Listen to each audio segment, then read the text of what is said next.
അപ്പോൾ ഗൈസ് നമ്മളിപ്പോൾ ഉള്ളത് മൃദംഗ ശൈലേശ്വരി ക്ഷേത്രത്തിലാണ്. മൃദംഗ ശൈലേശ്വരി ക്ഷേത്രത്തിൽ നമ്മൾ ദർശനം നടത്തിയ സമയത്ത് അവിടുത്തെ ചെറിയൊരു ബോർഡിൻ്റെ മുകളിൽ എഴുതിയ കാര്യം ഞാൻ ചെറുതായിട്ടൊന്ന് വിശദീകരിച്ച് തരാം. മൃദംഗ ശൈലേശ്വരത്തെ ഐതിഹ്യമാണ് അത് അടുത്തത്. മൃദംഗ ശൈലേശ്വരി ക്ഷേത്രത്തിൽ വെച്ചാണ് കോട്ടയത്ത് തമ്പുരാൻ കഥകളി രചിച്ചത് ഇരുന്നത്രേ.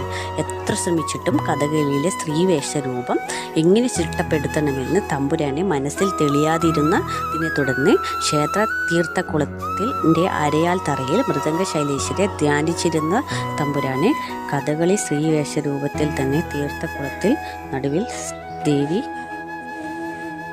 ദേവി സ്വരൂപ ദർശനം നൽകി. പക്ഷേ ദേവി സ്ത്രീരൂപ ദർശനം അരയ്ക്ക് മുകളിൽ മാത്രമേ നൽകിയിരുന്നുള്ളൂ അത്രേ. അതാണ് കഥകളിയിലെ സ്ത്രീവേഷരൂപം താഴെ വെള്ളിയായി കാണുന്നത്. ഇന്നും ലോകത്തെവിടെയും വിശ്വകലയായ കഥകളി ആരംഭിക്കുമ്പോൾ മൃദംഗ ശൈലേശ്വരിയെ പ്രകീർത്തി ശ്ലോകം ചൊല്ലി മാത്രമേ തുടങ്ങാറുള്ളൂ അത്രേ. ഇപ്പോൾ അവിടുത്തെ ഐതിഹ്യം നിങ്ങൾക്ക് മനസ്സിലായില്ലേ? അപ്പോൾ ഓക്കെ, ബായ്.